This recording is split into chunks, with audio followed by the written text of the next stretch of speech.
इस संसार में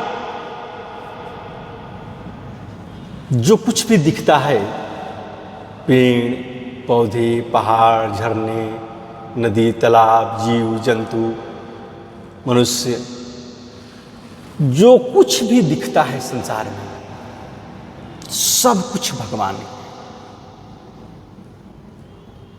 भगवान ने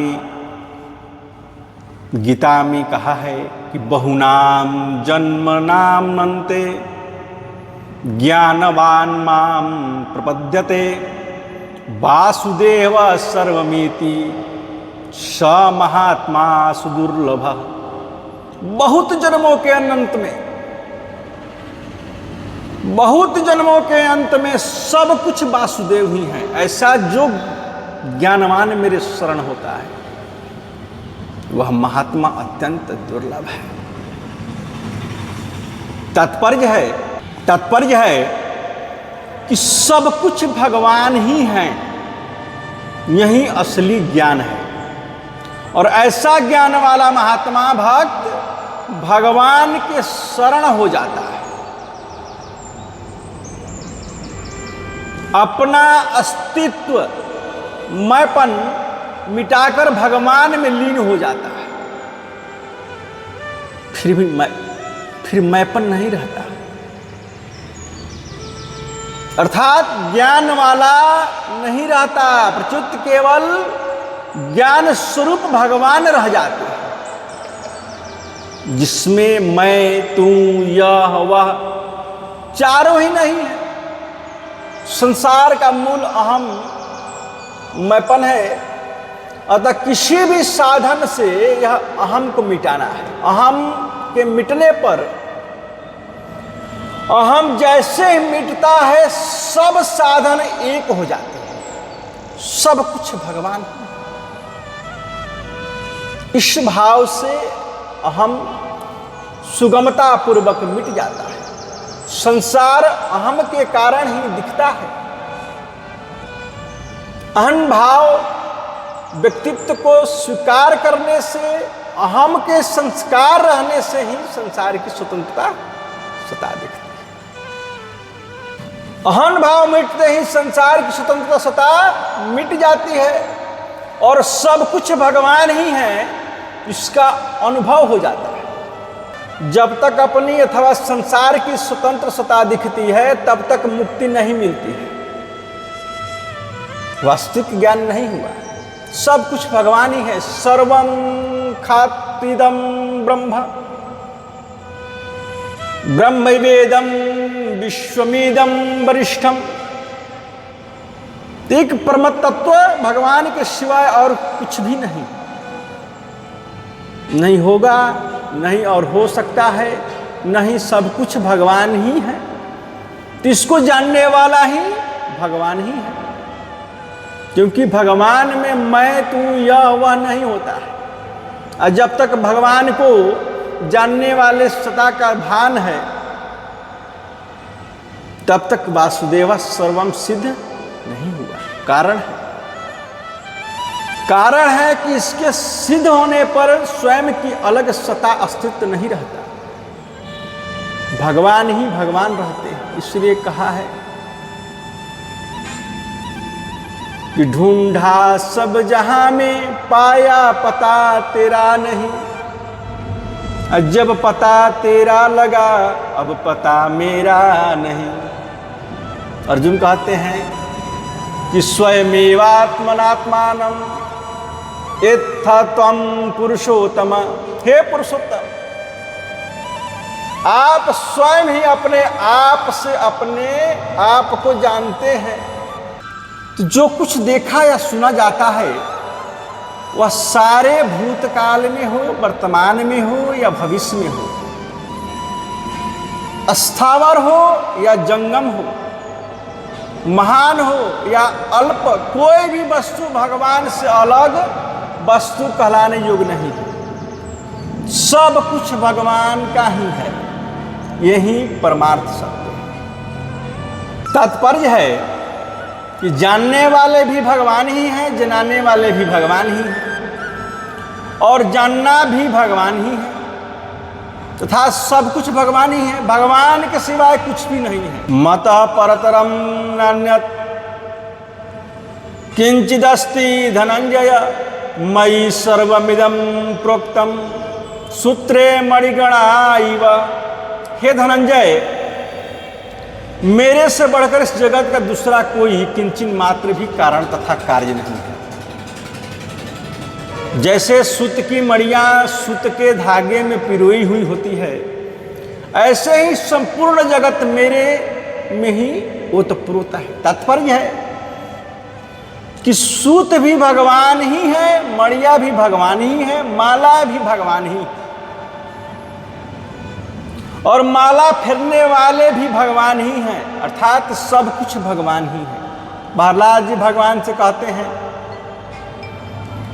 कि अनंत प्रभु वायु अग्नि पृथ्वी आकाश जल पंच तन्मात्राएं प्राण इंद्रिया मन चित्त अहंकार संपूर्ण जगत एवं सगुण और निर्गुण सब कुछ केवल आप ही हैं। अधिक क्या कहूं, मन और वाणी के द्वारा जो कुछ निरूपण किया गया है वह सब आप से अलग नहीं है, सब कुछ भगवान। यह भाव विवेक से भी तेज है। ज्ञान मार्ग में विवेक की और भक्ति मार्ग में भाव की मुख्यता है।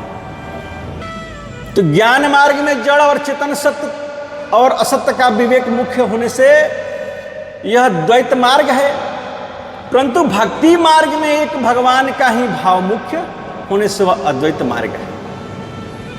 ज्ञान योग के आरंभ में विवेक है, पर भक्ति योग में आरंभ में ही भगवान के साथ संबंध है। तो भक्ति ज्ञान से श्रेष्ठ है।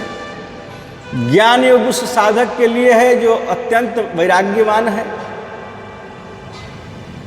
निर्वीणानाम ज्ञान योग, जो न अत्यंत वैराग्यवान है और न अत्यंत आसक्त है, उसके लिए भक्ति योग ही सिद्ध देने वाला है।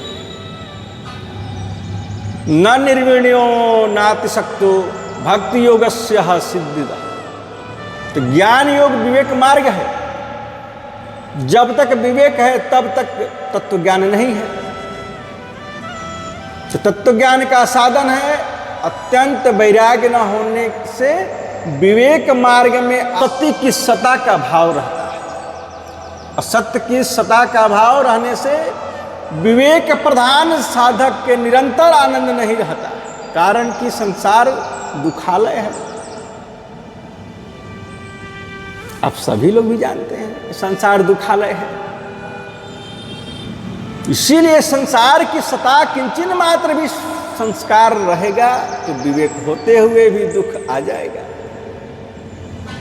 इस असत्य की सत्ता के संस्कार भीतर होने के कारण ही साधक की यह शिकायत रहती है कि बात तो ठीक समझ में आती है पर वैसे स्थिति नहीं होती। उसको कभी तो अपने साधक में अच्छी स्थिति दिखती है और कभी राग द्वेष अधिक होने पर ग्लानि व्याकुलता होती है। तो साधक करते हुए इतने वर्ष बीत गए पर अभी तक अनुभव नहीं हुआ। भाव में सत और असत दोनों रहने से ऐसी दुविधा होती है। यदि भाव में एक भगवान ही रहे, वासुदेव सर्वम, तो जब भगवान एक ही रहेंगे, वासुदेव सर्वम रहेंगे, तो ऐसी दुविधा रह ही नहीं सकती है। तो ज्ञान मार्ग में साधक असत्य का त्याग करता है तो अहम का त्याग करने वाला रह सकता है, परंतु भक्ति मार्ग में भगवान की मुख्यता रहने से प्रेम बढ़ता है और प्रेम बढ़ने से अहम स्वतः ही छूट जाता है। तात्पर्य है ज्ञान मार्ग में अनुभविता की मुख्यता रहती है और भक्ति मार्ग में अनुभाव्य की मुख्यता रहती है। इसलिए ज्ञान मार्ग में मैपन बहुत दूर तक साथ रहता है, जबकि भक्ति मार्ग में मैपन जल्दी मिट जाता है। जैसे मैं देखता हूँ तो इसमें मैं देखने वाले को मुख्यता रहती है और वह दिखता है, तो इसमें यह दिखने वाले की मुख्यता रहती है। तो सब कुछ भगवान ही है, इसमें अनुभव, अनुभाव्य और अनुभविता तीनों ही रहती है, तीनों ही रहती है। विवेक मार्ग में साधक असत्य का निवेश करता है, निवेश करने से असत्य की सत्ता बनी रहती है। साधक असत्य के निवेश पर जितना जोर लगाता है उतना ही असत्य की सत्ता बढ़ती रहती है। तो सत्य का निषेध करना उतना बढ़िया नहीं है जितना उसकी उपेक्षा करना बढ़िया है। उपेक्षा करने की अपेक्षा सब कुछ परमात्मा ही है, यह भाव और भी बढ़िया है। और इस भाव से भक्त न असत्य को हटाता है, न सत्य की उपेक्षा करता है। उस सत असत सब कुछ परमात्मा ही है, सद सचाह अर्जुन, ऐसा मान लेता है। तो ज्ञान मार्ग में गुणा गुणेषु वर्तन्ते, गुण ही गुणों में बरत रहते हैं। और इसमें इंद्रिया, विषय और क्रिया तीनों है। पर वासुदेव सर्वम, सब कुछ वासुदेव है। इसमें इंद्रिया, विषय और क्रिया तीनों ही नहीं है, तो केवल भगवान ही भगवान है। जैसे ज्ञान मार्ग में अत्यंत वैराग्य की जरूरत है, ऐसे ही भक्ति मार्ग में दृढ़ मान्यता की अर्थात अचल विश्वास की जरूरत है।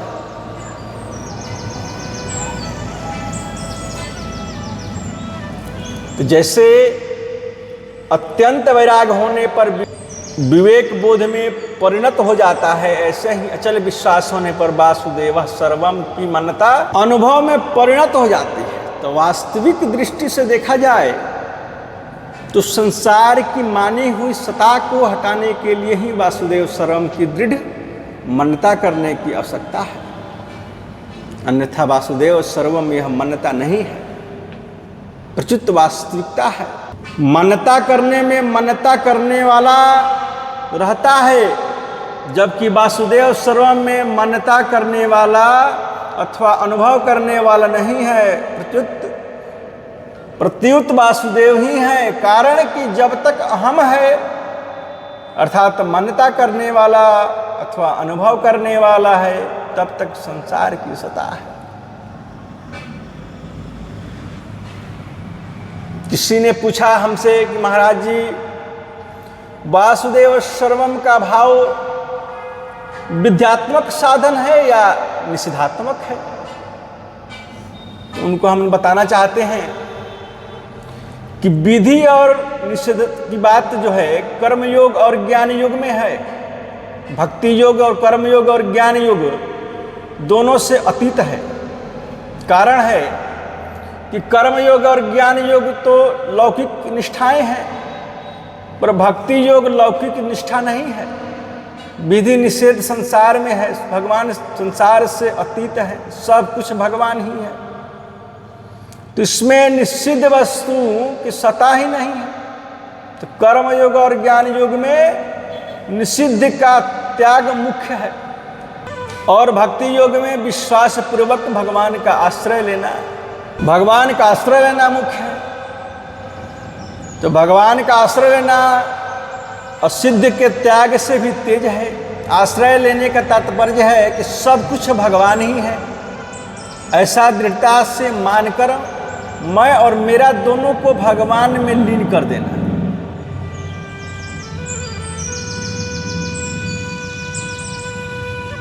किसी ने पूछा कि सब कुछ तो परमात्मा ही है, तो इस बात को सीख लेना और अनुभव करना, इन दोनों में क्या भेद है? हम उनको बताना चाहते हैं कि सीखने पर मनुष्य सब कुछ परमात्मा ही है, इस बात को याद कर लेगा, इसका ठीक तरह से वर्णन कर देगा, इस विषय में पुस्तक लिख देगा, व्याख्या कर देगा, पर उसके भीतर जगत की सत्ता रहेगी। अनुभव होने पर उसकी एक परमात्मा में ही समान स्थिति रहेगी। तात्पर्य है कि सीखने में जगत की सत्ता रहती है और अनुभव करने में जगत की स्वतंत्रता सत्ता नहीं रहती। तो सब समय तथा सब जगह एक परमात्मा ही रहते हैं, सब कुछ भगवान ही है। इसको सीख लेने पर कभी तो ऐसा दिखेगा ही कि मैं परमात्मा को प्राप्त हूं और बड़ी शांति, बड़ा आनंद मालूम होगा। परंतु कभी यह मान्यता ढीली पड़ेगी और जगत की सत्ता सामने आ जाएगी, तब ऐसा दिखेगा। मेरी वैसी स्थिति हुई ही नहीं। कभी कभी ऐसा मालूम होगा कि जब हम इस बात को नहीं जानते थे तो उस समय जैसे शांति थी वैसे भी अब नहीं है और बड़ी हलचल हो रही है। जगत की सत्ता जितनी दृढ़ होगी उतनी ही अशांति, हलचल, दुख, संताप पैदा हो। और जब विचार पूर्वक जगत की सत्ता हटेगी तब सब कुछ परमात्मा ही है ऐसा दिखेगा। जब सब कुछ भगवान ही है ऐसा अनुभव हो जाएगा तब इसमें कभी फर्क नहीं पड़ेगा। कारण है कि भगवान में जगत नहीं है, सब कुछ भगवान ही है। यह कारण साक्षेप है या कारण निरपेक्ष। जैसे हम सीढ़ियों से छत पर चलते हैं तो ऊपर जाते ही सीढ़ियां अपने आप छूट जाती हैं, ऐसे ही भक्ति के कारण अपने आप छूट जाते हैं, उसको छोड़ना नहीं पड़ता है। विवेक मार्ग का साधन विवेक विचार पूर्वक सीढ़ियों को छोड़कर ऊपर चढ़ता है। तो छोड़ने वाला और छूटने वाला वस्तु की सत्ता रहने से अहंकार का दूर तक साथ रहता है। परंतु भक्त आरंभ से ही भगवानिष्ठ अर्थात भगवान के परायण रहता है, इसलिए भक्ति में करण का भगवान के साथ संबंध रहता है। जबकि मैं साधन करता हूं, इस प्रकार साधन निष्ठ होने पर करण के साथ अपना संबंध रहता है। भक्ति में साध भी भगवान है और साधक भी भगवान का भरोसा है। तो भक्त में और साधन करता है यह भाव नहीं होता, प्रत्युत वह भाव होता है कि भगवान की कृपा से भगवान की कृपा से साधन हो रहा है, भगवान ही करवा रहे हैं, मैं नहीं कर रहा हूं। करी गोपाल की सब हुई।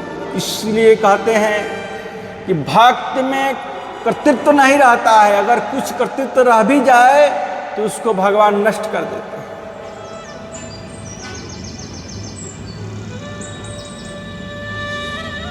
सब कुछ भगवान का है तो इसका अनुभव कैसे हो सकता है? तो इसका अनुभव करने के लिए 3 साधन है, कर्म योग, ज्ञान योग और भक्ति योग। तो कर्म योग में साधन कर्म में अकर्म और अकर्म में कर्म दिखता है।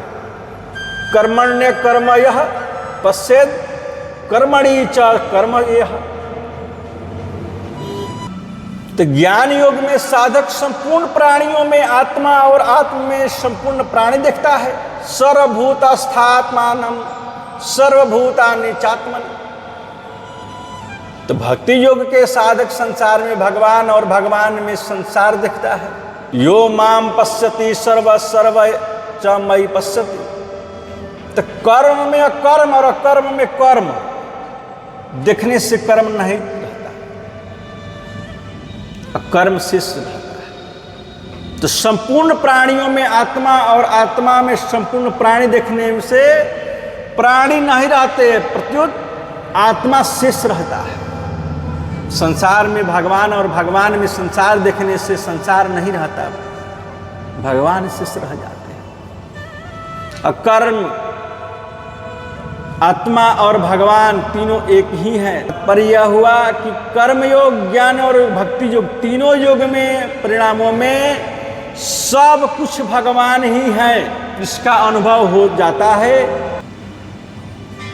तो कर्मयोगी स्वार्थ भाव का त्याग करके केवल दूसरों के सुख के लिए सब कर्म करता है, इसलिए उसकी सुखासक्ति मिट जाती है। सुखासक्ति मिटने से उसके मैपन नहीं रहता है और मैपन मिटने से संसार की स्वतंत्र सत्ता का अभाव हो जाता है और एक भगवान ही रह जाता है। तो ज्ञान योगी सत्य असत्य के विवेक को महत्व देकर असत्य का निषेध करता है और सत्य में स्थित होता है। विवेक के द्वारा सत्य में स्थित होने पर ही संसार की सत्ता सूक्ष्म रूप में रहती है। क्योंकि साधन करते समय तेजी का वैराग्य नहीं था। तीव्र वैराग्य न होने से, अनुभव होने पर ही राग का थोड़ा अंश अथवा मैपन सूक्ष्म रूप से रहता है। और उस सूक्ष्म मैपन के रहने से ही दर्शनों में भेद रहता है। और अपना दर्शन, सिद्धांत, साधन बढ़िया मालूम देती है। यदि तेजी का वैराग्य हो जाए और वास्तविक तत्व का साक्षात्कार हो जाए तो वह सूक्ष्मपन नहीं रहता और सब कुछ भगवान ही है, इसका अनुभव हो जाता है। भक्ति योगी सब में भगवान को और भगवान में सबको देखता है, इसलिए उसकी दृष्टि में न मैं मेरा रहता है, न तू तेरा रहता है, न यह इसका रहता है और न वह उसका रहता है। केवल भगवान ही रहता है। साधारण रीति से मैं हूँ, जगत है और भगवान है, यह भाव रहता है। पर भक्त में केवल भगवत भाव ही रहता है, इसीलिए उसमें मैपन सुगमता से नष्ट हो जाता है और सब कुछ भगवान ही है, इसका अनुभव हो जाता है।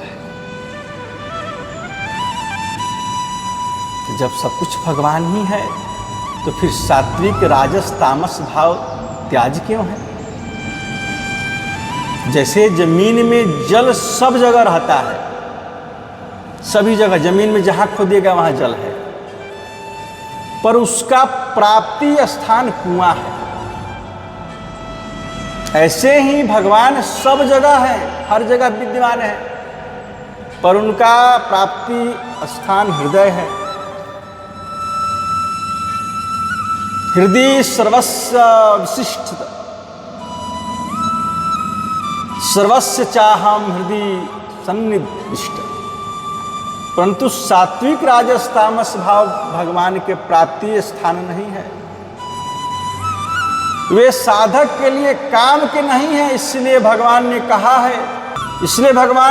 है कि वे भाव मेरे से होने पर भी मैं उसमें और वे मेरे में नहीं है। ये चैव सात्विका भावा राजसत्सामसांसपे मत वेति तान्निधि न तो हम तेसु में मई।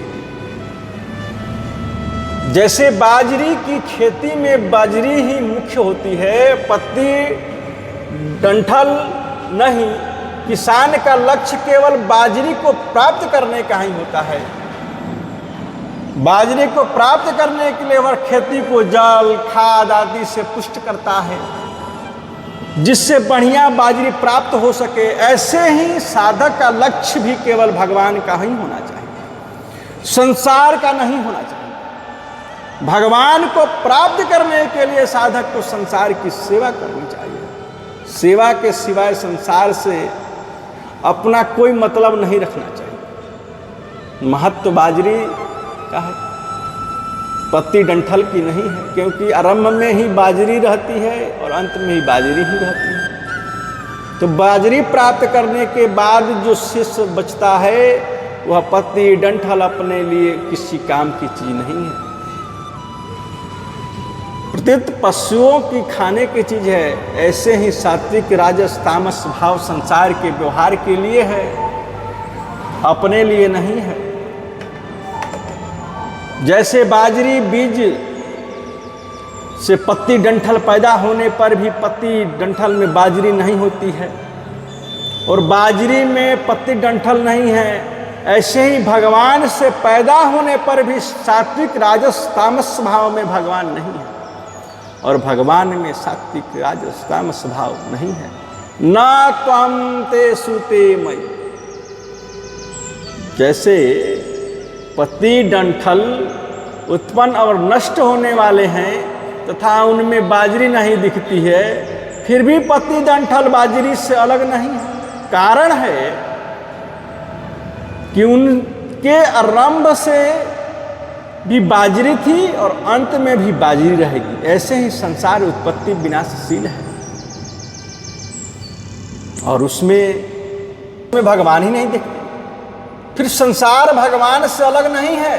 कारण है कि संसार के आदि में भी भगवान थे और अंत में भी भगवान ही रहेंगे। जैसे तत्व की दृष्टि से न दिखने वाला अनजान आदमी बाजरे की खेती को देखकर कहता है कि यह तो केवल घास ही घास है। बाजरी कैसे दिखे, बाजरी कैसे हुई? ऐसे ही एक ज्ञानी मनुष्य कहता है कि जो दिखता है वह तो संसार है, भगवान कैसे हुए? परंतु जो तत्व से देखता है उस ज्ञानी महापुरुष की दृष्टि में संसार है ही नहीं, तो सब कुछ भगवान ही है। वासुदेव सर्वम्। जो बाजरी को देखते हैं वही वास्तविक में मनुष्य हैं। जो केवल घास को ही देखते हैं वे तो पशु हैं। कारण कि मनुष्य तो घास का त्याग करके बाजरी को ग्रहण करते हैं, पर पशु कोरी घास ही चबाते हैं, क्योंकि उसकी दृष्टि में घास के सिवाय और कुछ ही नहीं है। कामोपभोग परमा एतावदीति निश्चिता।